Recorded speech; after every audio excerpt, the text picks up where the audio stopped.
Hi friends, ಎಲ್ಲರೂ ಹೇಗಿದ್ದೀರಾ? Hope ಎಲ್ಲರೂ ಚೆನ್ನಾಗಿದ್ದೀರಾ ಅಂತ ತಿಳ್ಕೊತಾ ಇದ್ದೀನಿ. ಬೆಳಿಗ್ಗೆನೇ ನಮ್ಮ ಮನೇಲಿ ಇವತ್ತು ಪೂಜೆ ಎಲ್ಲ ಆಯಿತು. ಹಾಗೆಯೇ ತಿಂಡಿಗೆ ಉಪ್ಪಿಟ್ಟು ರೆಡಿ ಮಾಡ್ತಾ ಇದ್ದೀನಿ. ಅಂದರೆ ನನ್ನ ಮಗ ಹಾಸ್ಟೆಲ್ಗೆ ಹೋಗ್ತಾ ಇದ್ದ, ಅದಕ್ಕೋಸ್ಕರ ಅವನಿಗೆ ತಿಂಡಿ ಎಲ್ಲ ಬೇಗ ರೆಡಿ ಮಾಡಿ ಪೂಜೆ ಎಲ್ಲ ರೆಡಿಯಾಗಿತ್ತು. ಈಗ ಅವನು ಮೈಸೂರಿಗೆ ಹೋಗ್ಬೇಕಿತ್ತಲ್ಲ, ಅದಕ್ಕೋಸ್ಕರ ಅಂತ ಅಂದ್ಬಿಟ್ಟೆ ಬೆಳಗ್ಗೆನೇ ಉಪ್ಪಿಟ್ಟು ಮಾಡಿದೆ. ತುಂಬಾ ಚೆನ್ನಾಗಿರುತ್ತೆ ಅಂತ ಅಂದ್ಬಿಟ್ಟು ಅವರೆಲ್ಲ ತಿಂಡಿ ತಿನ್ಕೊಂಡು ಅಪ್ಪ ಮಗ ಎಲ್ಲ ಮುಗಿಸ್ಕೊಂಡು ಒಂದು 9 ಗಂಟೆ ಹಂಗೆ ಹೊರಟ್ರು. ಅಷ್ಟರಲ್ಲಿ ನನ್ನ ಮನೆಯ ಕೆಲಸ ಎಲ್ಲ ಮುಗಿಸ್ಕೊಂಡೆ, ವಾರ ಮಾಡಿದೆ, ಪಾತ್ರೆ ಬೆಳಗೋದು ಮತ್ತು ಬಟ್ಟೆ ಒಗೆಯೋದೆಲ್ಲ ಅಷ್ಟು ಬೇಗ ಕೆಲಸ ಮುಗಿಸ್ದೆ. ನನ್ನ ಮಗ ಹೋಗೋಷ್ಟರಲ್ಲಿ ಇಷ್ಟು ಕೆಲಸ ಮಾಡೋಣ ಅಂತ ಅಂದ್ಬಿಟ್ಟು ಕೆಲಸ ಎಲ್ಲ ಮುಗಿಸ್ಕೊಂಡಾದ ನಂತರ ಅವರು ಹೊರಟಾದ್ಮೇಲೆ ನಾನು ತಿಂಡಿ ತಿನ್ಕೊಂಡು ಈಗ ಬ್ಲೌಸ್ ಕಟಿಂಗ್ ಮಾಡೋಕ್ಕೆ ಬಂದಿದ್ದೀನಿ. ಈಗ ನಾನು ನಿಮ್ಗೆ ಹೇಳ್ದಂಗೆ ಬ್ಲೌಸ್ದು ಸ್ಲೀವ್ ಕಟ್ಟಿಂಗ ತೋರಿಸ್ತಿದ್ದೀನಿ ನಾನಿವತ್ತು. ತೋಳು ಕಟ್ಟಿಂಗು, ಅಥವಾ ನಿಮ್ಗೆ ಅರ್ಥ ಆಗುತ್ತೆ, ಆಗಲ್ಲ ಅಂತ ಏನಿಲ್ಲ. ತೋಳು ಕಟ್ಟಿಂಗು ಬ್ಲೌಸ್ನಲ್ಲಿ ಮೊದಲನೇ ಅಂತಲೇ ಸ್ಲೀವ್ ಕಟ್ಟಿಂಗ್ ನಾನು ಯಾವುದೇ ರೀತಿ ಮಾಡ್ತೀನಿ ಅಂತ ಅಂದರೆ, ಈಗ ಲೈನಿಂಗ್ನ ನಾನು ಈ ಥರ 4 ಲೇಯರ್ ಬರೋ ಥರ ಮಡ್ಚ್ಕೊಂಡಿದ್ದೀನಿ. ಫಸ್ಟು ಓಪನ್ ಇರೋದು ಆ ಕಡೆ ಹೋಗಬೇಕು, ಮಡ್ಚಿರೋದು ನಮ್ಮ ಕಡೆ ಬರಬೇಕು. ಈ ಥರ 1 ಇಂಚು ಎಕ್ಸ್ಟ್ರಾ ಹೊಲಿಗೆಗೆ ಅಂತ ಬಿಡ್ತಾಯಿದ್ದೀನಿ ನಾನು. 1 ಇಂಚ್ಗೆ ಈ ಥರ ಒಂದು ಸ್ಟ್ರೈಟ್ ಮಾರ್ಕ್ ಹಾಕ್ಕೊತಾ ಇದ್ದೀನಿ. ಅವ್ರದ್ದು ಸ್ಲೀವ್ ಉದ್ದ 1 ಇಂಚು ಉದ್ದ ಹೇಳಿದ್ದಾರೆ ನನಗೆ. ಈಗ ನಾನು ಆ ಅಳತೆ ಕಟ್ ಮಾಡ್ತಾ ಇರೋ ಬ್ಲೌಸ್ನವರು 1 ಇಂಚು ಉದ್ದ ಬೇಕು ಸ್ಲೀವ್ ಅಂತ ಹೇಳಿದ್ದಾರೆ. ಅದಕ್ಕೋಸ್ಕರ 1 ಇಂಚು ಎಕ್ಸ್ಟ್ರಾ ತೊಗೊಂಡಿದ್ದೀನಿ ನಾನು. ನಾರ್ಮಲ್ ಅವ್ರು ಕೊಟ್ಟಿರುವಂಥ ಬ್ಲೌಸ್ನಲ್ಲೇ ನಾನು ಅಳತೆ ಮಾಡ್ತಾಯಿದ್ದೀನಿ. ಟೇಪ್ ಏನೂ ತೊಗೊಂಡಿಲ್ಲ. ಯಾಕಂತಂದರೆ ನಿಮಗೆ ಗೊತ್ತಾಗಲಿ ಅಂತ ಅಂದ್ಬಿಟ್ಟೆ. ಈಗ ಎಷ್ಟು ಉದ್ದ ಇದೆ ಸ್ಲೀವು ಅಷ್ಟುದ್ದಕ್ಕೆ ಒಂದು ಮಾರ್ಕ್ ಹಾಕ್ಕೊಂಡು 1/4 ಇಂಚು ಎಕ್ಸ್ಟ್ರಾ ತೊಗೊಂಡಿದ್ದೀನಿ ಮತ್ತೆ ನಾನು. ಅಂದರೆ ಅದು ಒಳಗಡೆ ಹೋಗುತ್ತೆ ಅಂತ ಅಂದ್ಬಿಟ್ಟು ಒಂದು ಸ್ಟ್ರೈಟಾಗಿ ಒಂದು ಸ್ಟ್ರೈಟಾಗಿ ಗೆರೆ ಹಾಕ್ಕೊಂಡಿದ್ದೀನಿ. ಈಗ ತೋಳಿನ ಸುತ್ತಳತೆ ಎಷ್ಟಿದೆ ಅಂತ ನೋಡಿಕೊಂಡು ಕರೆಕ್ಟಾಗಿ ಅದೇ ನೇರಕ್ಕೆ ನಾನು ಮಾರ್ಕ್ ಹಾಕ್ಕೊತಾ ಇದ್ದೀನಿ. ಇದಕ್ಕೆ ನಾನು ಟೇಪ್ ಬಳಸ್ತಾ ಇಲ್ಲ. ಸುಲಭವಾಗಿಯೇ ನಾವು ಅಳತೆ ಬ್ಲೌಸ್ ಇಟ್ಕೊಂಡು ಕಟ್ಟಿಂಗ್ ಮಾಡ್ಕೋಬೋದು. ಟೇಪ್ ಅವಶ್ಯಕತೆಯೇ ಇರಲ್ಲ ನಮಗೆ ಕಟ್ಟಿಂಗ್ ಮಾಡಬೇಕಾದ್ರೆ, ಸ್ವಲ್ಪ ಮಾತ್ರ ಬೇಕು ಅಷ್ಟೇ, ಎಲ್ಲದಕ್ಕೂ ಯೂಸ್ ಮಾಡಲ್ಲ. ಹಾಗಾಗಿ ನಾನು ಅದನ್ನೇ ತೋರಿಸ್ತಾ ಇದ್ದೀನಿ ನಿಮಗೆ. ಈಗ ಡೌನಿಂಗೂ ಅಷ್ಟೇ ಈ ಥರ ಎಲ್ಲಿದೆ ಆ ನ್ಯಾರಕ್ಕೆ ಕರೆಕ್ಟಾಗಿ ನಾವು ಒಂದು 1/4 ಇಂಚು ಎಕ್ಸ್ಟ್ರಾ ಬಿಟ್ಟಿದ್ದೀನಲ್ಲ, ಆ ಥರ ಬಿಟ್ಟು ಒಂದು ಮಾರ್ಕ್ ಮಾಡಿಕೊಂಡು ಈ ಥರ ಮಾರ್ಕ್ ಹಾಕ್ಕೊಬೇಕು. ಇದಾದ ನಂತರ ಒಂದು ಸ್ಟ್ರೈಟಾಗಿ ಒಂದು ಲೈನ್ ಹಾಕ್ಕೊಳ್ಳೋಣ. ತುಂಬಾ ಸುಲಭ, 5 ನಿಮಿಷದಲ್ಲಿ ನಾವು ಸ್ಲೀವ್ನ ಕಟ್ಟಿಂಗ್ ಮಾಡ್ಬೋದು. ಇನ್ನು 2 ಇಂಚು ಎಕ್ಸ್ಟ್ರಾ ಬಿಟ್ಟಿರ್ತೀನಿ ಕಚ್ಚಾಗಿ ಅಂತ ಅಂದ್ಬಿಟ್ಟು. ಇದಾದ ನಂತರ ಟೇಪಲ್ಲಿ ಒಂದು ಅಳತೆ ತೊಗೊತೀನಿ. ಏನಕ್ಕಂದರೆ ಎಷ್ಟಿದೆ ಇದು ಡೌನಿಂಗ್ ಎಷ್ಟು ಬರುತ್ತೆ ಅಂತ ಅಂದ್ಕೊಂಡು ನನಗೆ ಗೊತ್ತಾಗಬೇಕಲ್ಲ ಅಂತ ಒಂದು ಅಳತೆ ತೊಗೊತೀನಿ. ಎಷ್ಟಿದೆ? 3/4 ಇದೆ. 3/2 ಬಂದರೂ ಪರವಾಗಿಲ್ಲ, 3/4 ಬಂದರೂ ಪರವಾಗಿಲ್ಲ, ನಡೆಯುತ್ತೆ. 4 ಬರಬಾರ್ದು, 3/2ಗೆ ತೊಗೊಂಡ್ರೆ ಇನ್ನೂ ಬೆಟರು. ಈಗ ಈ ಥರ ಮಾರ್ಕ್ ಮಾಡ್ಕೋಬೇಕು. ಸ್ವಲ್ಪ ಡೌನ್ಗೆ ಮಾರ್ಕ್ ಮಾಡಿಕೊಂಡು ಈ ಥರ ಮಾರ್ಕ್ ಮಾಡ್ಕೊಂಡಾದ ನಂತರ ಶೇಪ್ಗೆ ಅಂತ ಅಂದ್ಬಿಟ್ಟು ಈ ಥರ ಮಾರ್ಕ್ ಮಾಡ್ಕೋಬೇಕು. ನಾನು ಇದಕ್ಕೆ ಸ್ಕೇಲೇನು ಬಳಸಲ್ಲ, ನನ್ನ ಕೈನಲ್ಲೇ ಮಾರ್ಕ್ ಹಾಕ್ತೀನಿ. ಅಷ್ಟು ನೀಟಾಗಿ ಬರುತ್ತೆ. ಸ್ಕೇಲ್ಗಿಂತನೂ ತುಂಬ ಚೆನ್ನಾಗೇ ಬರುತ್ತೆ. ನಾವು ನೀಟಾಗಿ ಮಾರ್ಕ್ ಹಾಕ್ಕೊಂಡು ಶೇಪ್ನ ತೊಗೊಂಡ್ರೆ ಈ ಥರ ಸ್ವಲ್ಪ ಡೌನಾಗೆ ಇಳಿಸ್ಕೊಬೇಕು. ಇಷ್ಟೇ, ರೆಡಿ ಆಯಿತು ಸ್ಲೀವ್ದು ಮಾರ್ಕಿಂಗು. ತುಂಬಾ ಸುಲಭ, ತುಂಬಾ ಈಸಿ ಕಲ್ತ್ಕೊಂಡ್ರೆ. ನೋಡಿ, ಈಗ ಎಕ್ಸ್ಟ್ರಾ ಏನು ಬಟ್ಟೆ ಇದೆ ಅದನ್ನೆಲ್ಲ ನಾನು ಕಟ್ ಮಾಡ್ಕೊತೀನಿ. ಈಗ ನಾನು ಏನು ಮಾರ್ಕ್ ಮಾಡಿದ್ದೀನಿ ಅದ್ರ ಮೇಲೆ ನಾನು ಕಟಿಂಗ್ ಮಾಡ್ಕೊತೀನಿ. ಅಂದರೆ ಇವ್ರದ್ದು ಸ್ಲೀವ್ ಸ್ವಲ್ಪ ಸಣ್ಣ ಇದ್ದಾರೆ, ಹಾಗಾಗಿ ಜಾಯಿಂಟ್ಗೆ ಲೈನಿಂಗು ತೊಗೊಂಡಿಲ್ಲ. ಒಬ್ಬೊಬ್ಬರು ದಪ್ಪ ಇರೋದ್ರಿಂದ ಜಾಯಿಂಟ್ ಮಾಡ್ಕೊಳ್ಬೇಕಾಗುತ್ತೆ. ಅದು ಹೇಗೆ ಅಂತ ಬೇಕಿದ್ರೆ ನಿಮಗೆ ಮುಂದಿನ ವೀಡಿಯೋದಲ್ಲಿ ನಾನು ತೋರಿಸ್ತೀನಿ. ಜಾಯಿಂಟ್ ಅವಶ್ಯಕತೆ ಇಲ್ಲ ಲೈನಿಂಗ್ನಲ್ಲಿ ಸದ್ಯಕ್ಕೆ ಇವರು ಬ್ಲೌಸ್ಗೆ. ಈಗ ನಾನು ಏನು ಮಾರ್ಕ್ ಹಾಕಿದ್ದೀನಿ ಆ ಮಾರ್ಕ್ ಮೇಲೆ ನೀಟಾಗಿ ಕಟಿಂಗ್ ಮಾಡ್ಕೊತಾ ಇದ್ದೀನಿ. ನೋಡಿ, ಈ ಥರ ಮಾಡ್ಕೊಂಡಾದ ನಂತರ ನಾನಿಲ್ಲಿ ಒಂದು ಚಿಕ್ಕ ಥರ ಹೊಡ್ಕೊತೀನಿ. ಯಾಕಂದರೆ ನನಗೆ ಗೊತ್ತಾಗಬೇಕಲ್ಲ ಅಂತ ಅಂದ್ಬಿಟ್ಟು ಒಂದು ಚಿಟಕ್ಕೆ ಹಾಕ್ಕೊತೀನಿ. ನೋಡಿದ್ರೆ ಈಗ 2 ಲೇಯರ್ ತೊಗೊಂಡು ನಾನು ಅದೇ ಮಾರ್ಕ ಮತ್ತೆ ಉಲ್ಟಾ ಹಾಕ್ಕೊಳ್ಬೋದು, ಅಥವಾ ನೀವು ಹಾಕಿರೋದ್ರ ಮೇಲಾದ್ರೂ ಹಾಕ್ಕೋಬೋದು, ಹೆಂಗಾದ್ರೂ ಪರವಾಗಿಲ್ಲ. ನಾನು ಸೇಮ್ ಅದೇ ಶೇಪ್ನ ಕಟ್ ಮಾಡ್ಕೊತೀನಿ. ಕಟ್ ಮಾಡ್ಕೊಂಡ ನಂತರ ಅಲ್ಲೊಂದು ನಾನು ಮಾರ್ಕಿಗೆ ನನಗೆ ಗೊತ್ತಾಗಲಿ ಅನ್ನೋದಕ್ಕೋಸ್ಕರ ಒಂದು ಚಿಟಕ್ಕೆ ಹಾಕ್ಕೊತೀನಿ. ಈ ಥರ ನಿಮ್ಮ ಕಡೆ ಏನಂತೀರ ಅಂತ ನನಗೆ ಗೊತ್ತಿಲ್ಲ, ನಾವು ಹೇಳೋದು ಅದೇ ಥರನೇ. ನೋಡೋದ್ರಲ್ಲ, ಈ ಥರ ಬರಬೇಕು ಶೇಪ್ ಅಂತ ಅನ್ನೋದು. ಈ ಥರ ಕ್ರಾಸಾಗಿ ಐಬ್ರೋ ರೀತಿನಲ್ಲಿ ಬರಬೇಕು. ಆಗ ನೀಟಾಗೆ ಶೇಪ್ ತೆಗ್ದಿದೆ ಅಂತಲೇ ಅರ್ಥ. ನೋಡಿದ್ರಲ್ಲ, ಎಷ್ಟು ಬೇಗ ಕಟ್ಟಿಂಗ್ ಮಾಡ್ಬೋದು ಸ್ಲೀವ್ನ ಅಂತ ಅಂದರೆ ತುಂಬಾ ಈಸಿಯಾಗಿ ಸ್ಲೀವ್ ಕಟ್ಟಿಂಗ್ ಮಾಡ್ಬೋದು.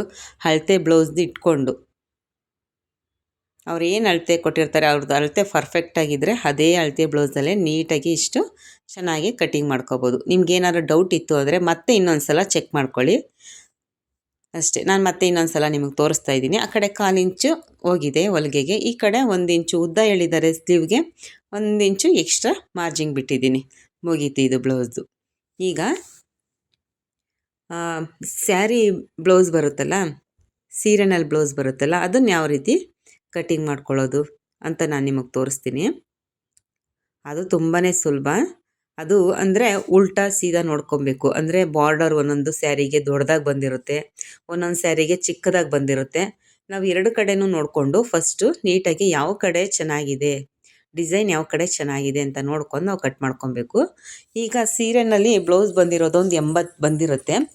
ಆಗ ಸಣ್ಣಗಿರೋರಿಗೆ ಬ್ಲೌಸ್ ಸಾಕಾಗುತ್ತೆ, ದಪ್ಪ ಇರೋರಿಗೆ ಸಾಕಾಗಲ್ಲ. ಈಗೇನು ಮಾಡೋದು, ಜಾಯಿಂಟ್ ಮಾಡಬೇಕಲ್ಲ. ಈಗ ಬಾರ್ಡರು ನೀಟಾಗೆ ಕುತ್ಕೊಬೇಕು. ಸ್ಲೀವ್ ತುದಿನಲ್ಲಿ ಬಾರ್ಡರ್ ನೀಟಾಗಿ ಕುತ್ಕೋಬೇಕು ಅಂತ ಅಂದರೆ ನಮಗೇನಾದರೂ ಬಟ್ಟೆ ಸಾಕಾಗಿಲ್ಲ ಅಂದರೆ ಆ ಕಡೆ ಮತ್ತು ಈ ಕಡೆ ಎರಡು ಕಡೆನೂ ಜಾಯಿಂಟ್ ಮಾಡ್ಕೋಬೋದು. ಇಲ್ಲ ಬಾರ್ಡರ್ ಕರೆಕ್ಟಾಗಿ ಸಾಕಾಗುತ್ತೆ, ಒಂದು ಕಡೆ ಜಾಯಿಂಟ್ ಮಾಡ್ಕೊಂಡ್ರೂ ಪರವಾಗಿಲ್ಲ. ಅಂದರೆ ಬಟ್ಟೆ ನೋಡ್ಕೊಬೇಕು ಫಸ್ಟು ನಾವು.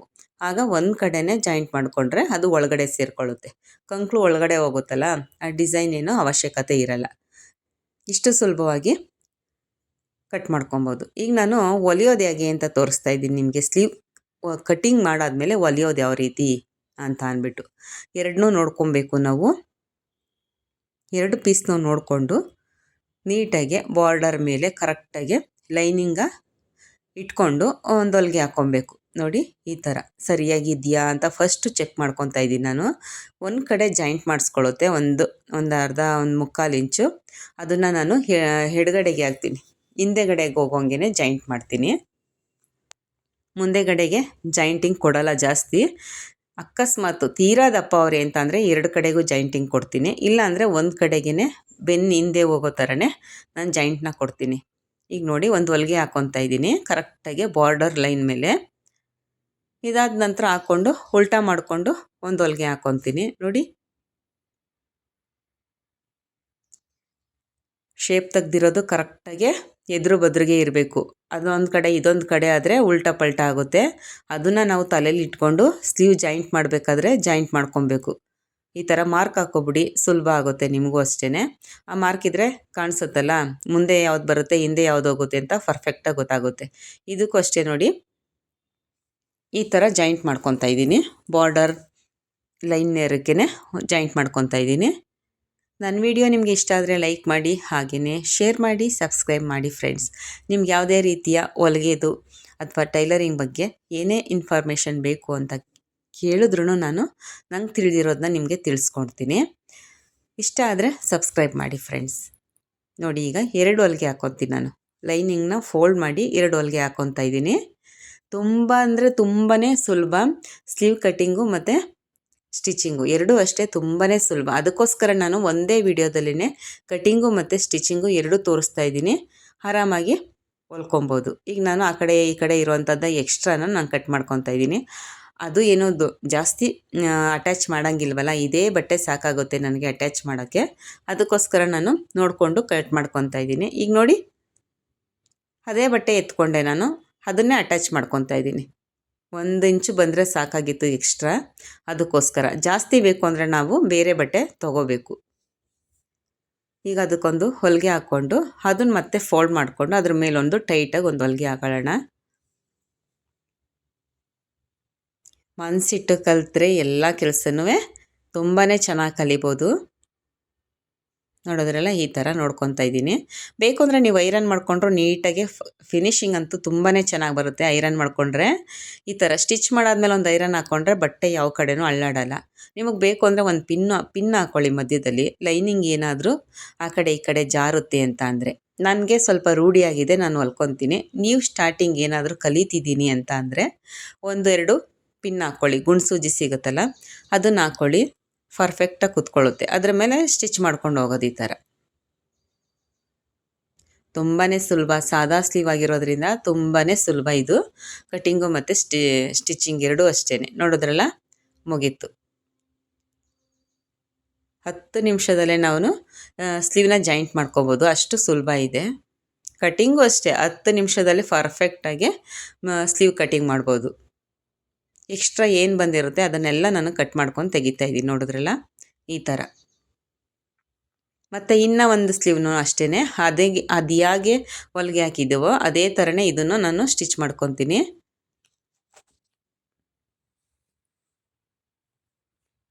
ಇದಕ್ಕೂ ಜಾಯಿಂಟ್ ಮಾಡಿಕೊಂಡು ಮತ್ತೆ ಸೇಮ್ ಆ ಕಡೆ ಫೋಲ್ಡ್ ಮಾಡ್ಕೊಂಡು ಒಂದು ಹೊಲಿಗೆ ಹಾಕ್ಕೊತೀನಿ.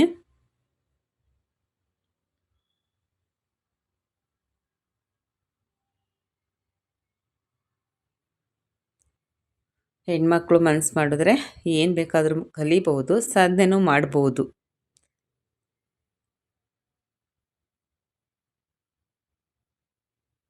ನೋಡಿದ್ರಲ್ಲ ಈ ಥರ ಒಂದು ಹೊಲಿಗೆ ಹಾಕ್ಕೊಂಡು ಮತ್ತೆ ಇನ್ನೂ ಒಂದು ಹೊಲಿಗೆ ಹಾಕ್ಕೊತೀನಿ. ಒಬ್ಬೊಬ್ಬರು ಒಂದೇ ಹೊಲಿಗೆ ಹಾಕ್ತಾರೆ, ಆದರೆ ನನಗೆ ಏನಪ್ಪ ಅದು ರೂಢಿಯಾಗಿರೋದ್ರಿಂದ 2 ಹೊಲಿಗೆ ಕೊಡ್ತೀನಿ ನಾನು ಇದಕ್ಕೆ. ಏನು ದಾರ ವೇಸ್ಟ್ ಆದರೂ ಪರವಾಗಿಲ್ಲ, ಫಿನಿಶಿಂಗ್ ಚೆನ್ನಾಗಿ ಬರಬೇಕು ಅಂತ ಒಂದು ಎಕ್ಸ್ಟ್ರಾ ಹೊಲಿಗೆ ಹಾಕೇ ಇರ್ತೀನಿ ನಾನು. ಎಲ್ಲರಿಗೂ ಅಷ್ಟೇ, ಬೇಕಾದ್ರೆ ನನ್ನ ಬ್ಲೌಸ್ಗಳ್ಗೆ ನಾನು ಕಮ್ಮಿ ಹಾಕ್ಕೊಂಡ್ರು ಹೊರಗಡೆಯಿಂದ ಬರೋ ಅಂಥ ಕಸ್ಟಮರ್ ಬಟ್ಟೆಗಳಿಗೆ ನಾನು ಒಂದು ಎಕ್ಸ್ಟ್ರಾ ಹೊಲಿಗೆ ಹಾಕಿ ಕೊಟ್ಟಿರ್ತೀನಿ. ಆಗ ಅವ್ರಿಗೂ ಖುಷಿಯಾಗುತ್ತೆ. ದಪ್ಪ ಸಣ್ಣ ಆದಾಗ ಅವ್ರು ಹೊಲಿಗೆ ಬಿಚ್ಕೋಬೇಕು ಅಂದ್ರೆ ಒಂದು 4 ಆದರೂ ಹಾಕಿರ್ತೀನಿ ನಾನು. ಅವರು ಖುಷಿನೇ ಆಗುತ್ತೆ. ಮತ್ತು ಬೇರೆ ಕಡೆ ಎಲ್ಲ 3 ಹೊಲಿಗೆ ಹಾಕ್ಕೊಟ್ಟಿರ್ತಾರೆ, ನಾನು 4 ಹಾಕ್ಕೊಟ್ಟಿರ್ತೀನಿ. ನೋಡಿದ್ರಲ್ಲ ಈ ಥರ. ಇದನ್ನು ಅಷ್ಟೇ ವೇಸ್ಟೇಜ್ ಏನಿದೆ ಎಲ್ಲನೂ ಕಟ್ ಮಾಡ್ಕೊತೀನಿ. 10 ನಿಮಿಷದಲ್ಲಿ ನೀವು ಹೇಳ್ದಂಗೆ ಬ್ಲೌಸ್ನ ಹೊಲಿಗೆ ಹಾಕ್ಕೊಂಡು ರೆಡಿ ಮಾಡ್ಕೊಬೋದು. ನೋಡಿ, ನಾವು ಮಾರ್ಕ್ ಹಾಕ್ಕೊಂಡಿರ್ತೀವಲ್ಲ, ಆ ಸೇಪ್ ತೆಗ್ದಿರೋದು ಅದಕ್ಕೆ ಕರೆಕ್ಟಾಗಿ ಆಪೋಸಿಟ್ ಬರಬೇಕು. ಆ ಕಡೆ ಈ ಕಡೆ ಉಲ್ಟಾ ಆದರೆ ಬ್ಲೌಸು ಹಾಳಾಗೋಗುತ್ತೆ. ಅದಕ್ಕೋಸ್ಕರ ಸ್ಲೀವ್ ಅಟ್ಯಾಚ್ ಮಾಡಬೇಕಾದ್ರೆ ಇದಂತೂ ಸ್ವಲ್ಪ ತಲೆಯಲ್ಲಿ ಇಟ್ಕೊಂಡಿರಲೇಬೇಕು. ಅವರೆಂಥ ಪರ್ಫೆಕ್ಟ್ ಟೈಲರ್ ಆದ್ರೂ ಈ ವಿಚಾರದಲ್ಲಿ ನಿಜ ತಲೆಯಲ್ಲಿ ಇಟ್ಕೊಂಡೇ ಕೆಲಸ ಮಾಡಬೇಕು. ನನ್ನ ವಿಡಿಯೋ ನಿಮಗೆ ಇಷ್ಟ ಆದರೆ ಲೈಕ್ ಮಾಡಿ, ಶೇರ್ ಮಾಡಿ, ಹಾಗೆಯೇ ಸಬ್ಸ್ಕ್ರೈಬ್ ಮಾಡಿ friends. Thank you for watching.